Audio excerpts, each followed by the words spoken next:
In higher ed, we're all looking for big wins, but reducing a 75% application abandonment rate and achieving a 90% conversion rate, that's next level transformation. Michael Bettersworth, CMO at Texas State Technical College, shares how they achieved this by streamlining the application process with Element 451. Our Element journey began out of a necessity. We were switching to a new SIS, and the application process was going to pose some real usability issues for us. We felt that application was going to hamper our enrollment. So we began quickly to evaluate different CRMs, different applications. So for context on that, our conversion rate with the prior application had about 75% abandonment of people clicking apply to submit. And the first weeks after going live with Element, we saw an 80% conversion, and that's now up to 90.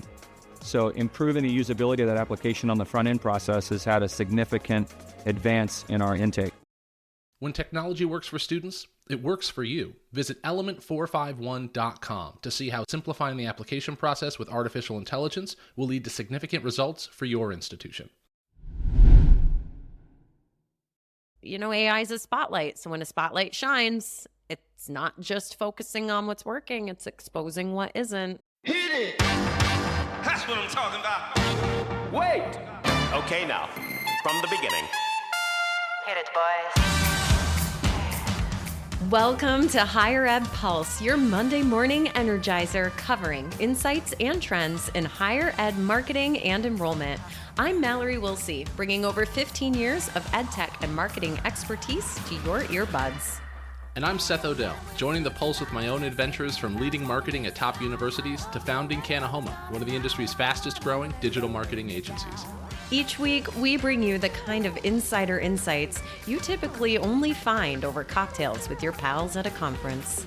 It's fast, it's fun, and it's designed for you, the busy higher ed professional. You're not just listening to another podcast. You're checking the pulse of higher education. Higher Ed Pulse is part of the Enrollify Network, a robust collection of podcasts designed to help higher ed professionals like you grow. Explore our other shows at enrollify.org. Enrollify is made possible by Element 451, the next generation AI student engagement platform, helping institutions create meaningful and personalized interactions with students. Learn more at element451.com. Seth, I am just coming off of this awesome long weekend in Tremblant with friends and my husband. We've been skiing nonstop for the last few days. We even had ski butlers. Have you ever heard of a ski butler? I had one. What the heck is that? Oh, it sounds cooler than it is. They just show up at your cabin and then they help fit you for your rentals and things. None of us own any of our equipment, but it felt very bougie to have somebody show up and do all that, because I've only ever had to do that before I actually get on the lift, at the base with everyone else. It's a cattle call. Wow. It was awesome. The après ski is really what we go for, right? I don't know. You grew up in the Northeast. Do you ski? No, I cross country skied a lot growing up. I've never downhill skied. I went snowboarding once and I was terrible. I can't walk with my eyes closed. I have the world's worst balance. But it's funny you mentioned, because Laura and I have been talking about trying to take a trip at some point soon. Lola just turned 4 earlier this month, and it's okay, when are we going to get her to the snow? Because it's worth it. So that is on the docket or the wish list. But I have not skied really in any capacity, and I'm a little nervous to try. Well, I'm literally today, if you're listening to this on Monday, y'all, I am en route to Colorado to see my sister and my cousin, my goddaughter, and they are all big skiers. But I think I need a little bit of a break. I don't think I'm going to be skiing this week. My goddaughter, though, she just turned 5, and apparently she is a future Olympian on skis. Really? Okay. Yes. So I'm a little sad I'm not going to get to the mountain to witness it in real life, but props to all those kids out there who are so fearless. I think that's half the battle as adults. I totally agree. That's so cool. Well, that's great. I'm glad you got a chance. A lot of travel in your calendar this time of year. Very cool. Oh yeah. You either have to embrace the snow or get out of it, right? You've chosen to get out permanently. I've chosen to get out of it permanently. Exactly. I'm happy where I landed in San Diego. I feel very blessed. All right, folks. So let's get into today's episode. We're talking about AI as higher ed's crisis compass. Does it build resilience or expose gaps? Love it. So, I mean, but this is I don't mean to make light of this, but AI does have that ability to reveal inefficiencies. And that puts us as leaders in a pretty delicate position. I mean, it can be threatening, right? There is a threat level there. And I'm thinking about a leader who maybe their reputation feels threatened, or they're afraid that AI is going to highlight these failures that have happened under their watch. And when that happens, I think it's a natural reaction to downplay or dismiss those findings. But the tension that winds up creating is self-preservation versus the institutional progress that the insights from AI could actually drive. So today, Seth, we're asking the big question: does AI strengthen higher ed institutions in moments of uncertainty, or does it expose vulnerabilities we'd rather ignore? And, AI is a spotlight. So when a spotlight shines, it's not just focusing on what's working, it's exposing what isn't. I don't know. What are your thoughts? So, I mean, like any great question, the answer is always it depends. But I think for the vast majority of institutions, AI is only going to make things worse because it's going to expose those vulnerabilities. And so just, one prime example of that to me is whether or not you have shiny object syndrome at a leadership level, and whether or not you're interested in sizzle or steak. And so my experiences with institutions has so often been found that there are board level directives of, board members are going to be asking, what are we doing with AI, which they should be asking. And then presidents that don't have a good answer are going to want to come up with something that sounds like a good answer really fast. And what that's going to look like is arbitrarily spending a lot of money on a bunch of random tools that try to sound interesting and really may or may not be implemented correctly and are going to be totally driven top down, when the reality is that obviously folks that are in a cabinet level position or even at a board level are just largely detached from the teaching and learning that actually is happening. And so one example I would say is where is innovation coming from in your organization? Is it top down, or do you have some type of decentralized ownership model where folks can operate more independently? And I think for institutions that I have experienced in my past where it is more top down, it's going to only perpetuate that, if that makes sense. So that's not a case for everybody by any means, but I do think there's going to be a lot of board and presidential conversations about what are we doing with AI, and then a lot of cabinet level conversations of I need an AI presentation to go to the next board meeting in 3 months, and it better show that we're under contract with somebody doing something cool. And I just think it's going to end up rushing some processes. And not only is it not necessarily going to drive the impact that we want, but then all of a sudden, that's the big AI investment. It's wait, what about all the other things that are actually really worth doing and pursuing? And so that's one example where I think we're going to see, unfortunately, an exposure and an expanded gap rather than improved resilience. Yeah. I wasn't at the CIC President's Institute this year, but it was earlier this month. And the people who went kind of came back reporting that the only conversation was around artificial intelligence. And, when a president, right, they're at the very top. So you're talking top down, that's the president. And I think that sometimes AI, it might be exposing some inefficiencies, but it also does help to connect dots between them. And we know how siloed our institutions can be. So for example, if AI identifies this enrollment bottleneck, well, it might also uncover how that bottleneck's tied to maybe some outdated financial aid processes, or maybe it's gaps in communication. And so it doesn't wind up just exposing this one issue. It actually shows how all of these issues interact with each other. And that's where the we have to break the silos piece of this conversation comes in, because it's one step forward, but maybe 3 steps back. Yeah. Yeah, I completely agree. And I think that's a very fair concern to have. One of the other ones that I'm really worried about is one of the biggest challenges that we have in higher ed, and I think some people may perceive it as a benefit, some may perceive it as a weakness, is sort of the independence of the academy from the broader organization and the insulation of the academic product.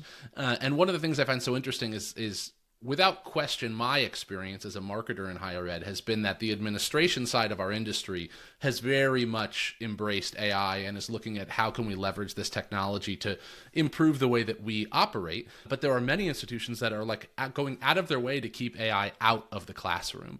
And so it's so interesting to me that at one point we're trying to bring it into our business, and then there's another parts of the academy that are trying to intentionally push it out.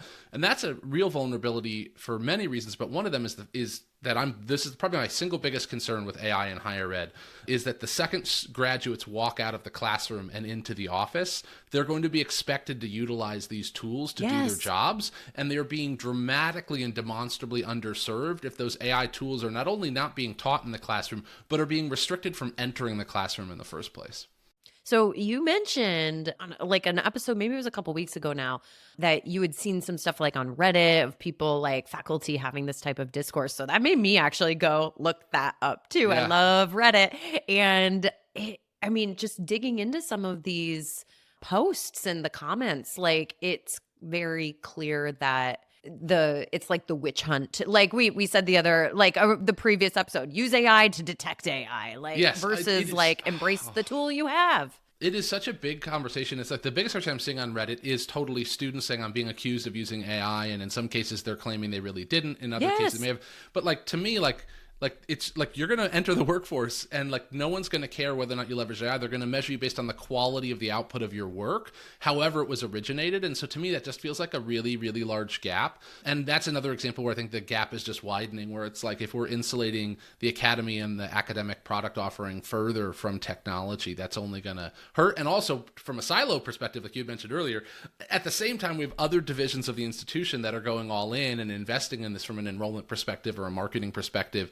And so it just feels like a widening cultural gap internally. It's just really concerning overall. Yeah. Well, AI as higher ed's crisis compass, we got to talk about crisis, right? Yeah. And I think that, look, my perspective on this is that it's a partnership between the human and AI. And a compass is only as good as, the person knowing how to use it. And so AI can point institutions towards solutions or point out where there's risks or give, some good data analysis to like make you feel like you have this roadmap. But like if it's forecasting enrollment trends or whatever, those insights only go as far as the insight, and it requires us as leaders to do something with it. And during a crisis, whether that's like a leadership change all the way to a tragic event, emotions are high, and people don't just need efficiency in those moments, which AI is providing, but they don't just need efficiency, they need empathy, and AI doesn't deliver that. And like the Vanderbilt example from a couple years ago is infamous. They used ChatGPT to draft a student message, and sure, like it was efficient, but when they admitted that they used AI to do that, they got a ton of backlash, and like the message lacked the warmth and like the empathy that the human could have brought to it. And when you prioritize speed over things like accuracy and empathy, like you do open yourself up to other risks. Yeah, that's a great point. And there's kind of a broader lesson in there too, which is I think so much of AI's implementation is focused on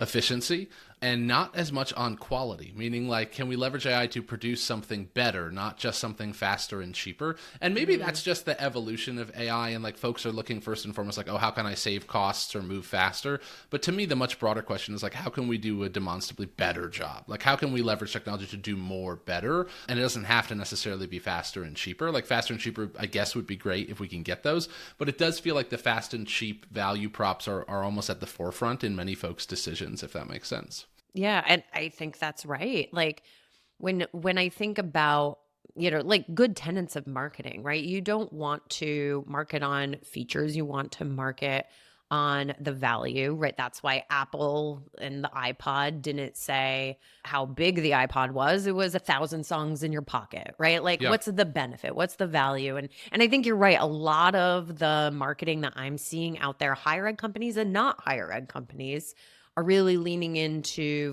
like this efficiency narrative. And I don't know that that's resonating with people. Like, I think it's true, like, and it's certainly a great benefit. I realize it every day, But is that what's going to get people to actually like believe in AI as a solution?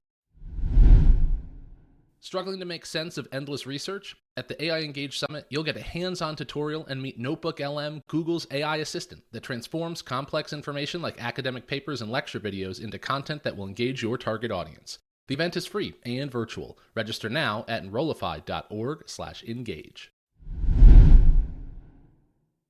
Yeah, well, I'll tell you, and like, so a very tangible example of like, how can we use AI not to be faster or cheaper, but do something more or better? Just this week, I had a chance to listen in on an AI admission call that was made on behalf of a private institution, and it was a real call to a real student, but it was specifically a call to a student that had an outstanding balance, and it was to clarify what was their intent of, did they want to re-enroll, what was going on, and it was like a very, very surgical call. It was like, hey, we're calling up, we have this coming up. They identified as an AI agent. The student was like, wait, this is AI, this is so cool. So that was really interesting to hear their reaction. That's was like, awesome. That was amazing. But it was this whole call-a-thon very specific to a narrow part of the funnel, which is a subset of students that might have some type of outstanding balance. And it's like, realistically, those kind of calls, if that call's not getting made in the first place, like, that's amazing, because now it's getting made with AI. So it's not just like we're replacing a call that's being made by a person and now making it with technology. It's like, this might be a call that admissions didn't have the bandwidth to ever get to because it was such a specific narrow piece of the funnel. That to me was really interesting. Both the implementation was amazing, and I was really shocked at the speed of the conversation, the reaction of the student that was excited that it was AI, but also that it was such a very specific application. I just found the whole thing to be really impressive, and a great example of, and that's about building resilience. Like, that's going to build your funnel, that's going to add in new opportunities, new implementation. It was just a really great example of application in a manner that doesn't replace, but instead is additive. I love that, like, the novelty of it made the student excited. Totally, like, right? you know, like, that's the thing that 40 years from now, someone's gonna be like, oh, they got excited over AI calling them, or that's so cute. It's also the thing that I think people don't realize. I mean, like, I'm an elder millennial, and I still feel like I'm one of the younger people in the room sometimes. And so there's this fear and apprehension in leveraging technology. It's like, wait, because the student goes, wait a second, you're AI? And the person's like, yep. And he starts talking to him, and he's like, this is so cool. It's like, no, like this is okay. Like, when it's implemented correctly and identified early, like, it's like an improvement to versus a person calling. Like, they liked it, and they were asking it questions. It was just a really great, refreshing reminder that just because that's uncomfortable to some of us doesn't mean it's going to be uncomfortable to those receiving the service. Mm-hmm. Now, I gotta ask, like, was that agent proactive? Like, did it, did the AI agent identify the student and then take the action to call them on its own? Or is this something that, like, a human still has to be involved with? Great question. So I'm not totally sure. I believe it was fed a list. So I believe it was like manual implementation because it was part of a pilot.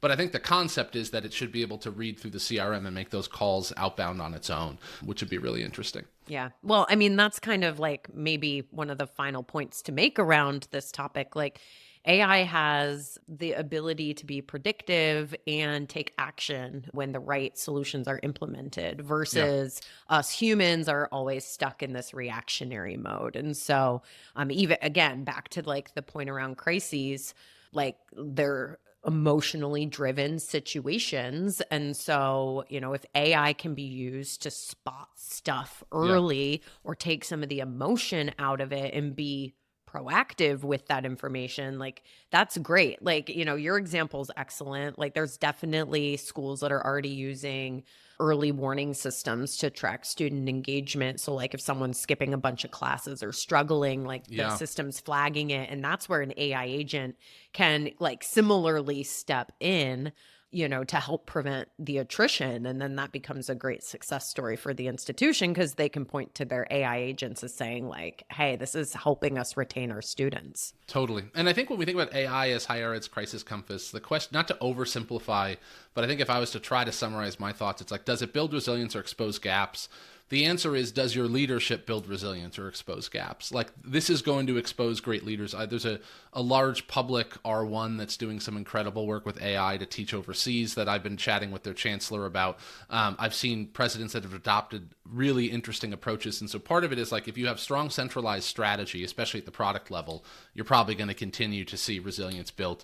If you have decentralized ownership implementation where people across the organization feel like they can implement their own solutions, because, like, AI is not just broad strokes, there's also very specific and narrow applications unique to business units. And so we're seeing both right now, right? Large portfolio of tools and enterprise level solutions. And then people coming in with like, oh, we only do this one sliver of a thing. And we're seeing both. And it's like, well, if people feel empowered to utilize those tools and they have the budget, the authority, and the means to do it, and at the same time, there's a large centralized strategy, like there's no reason this can't build resilience. And so I think maybe, like, I think I started out of the gate maybe a little bit of a downer. It's like, hey, well, if everything's tough, it only gets tougher. But the reality is, like, if you have strong leadership and you're implementing, like, I think this is only going to be a benefit and build resilience. But it really does come down to the leadership you have, the culture you have, and the operations you have at present. Yeah, I can't agree more. You nailed it. Like, we just have to accept we're in a world now where humans and machines collaborate, and that collaboration builds a stronger institution as a result. And AI is the tool. AI is the compass. It's the leaders like us who are determining the actions and the response. And that's our charge in all of this. Yeah, absolutely. All right, friends. Well, we have made it to the end of another episode, and we are coming up on the close of early bird registration for the Engage Summit. It ends this Saturday, February 1st. The summit this year is in late June in Charlotte, North Carolina, and the theme is AI Unleashed, Empowering Personal Connections at Scale. We're going to be spotlighting transformative AI strategies for personalizing the student journey. And this event is for everyone, whether you work in student success, MarCom, admissions, enrollment management, like there will be something for you there. There will be 3 tracks. And if you want to learn more, engage.element451.com is the URL to visit. Here's a bonus because you are still listening.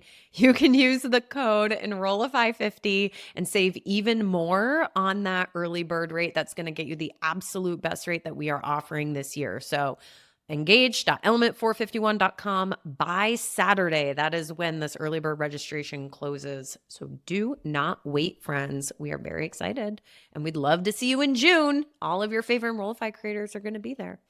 Love it. It's going to be fun. Okay, Seth. Always so fun. Always goes by so fast. See you next week, everyone. Bye-bye.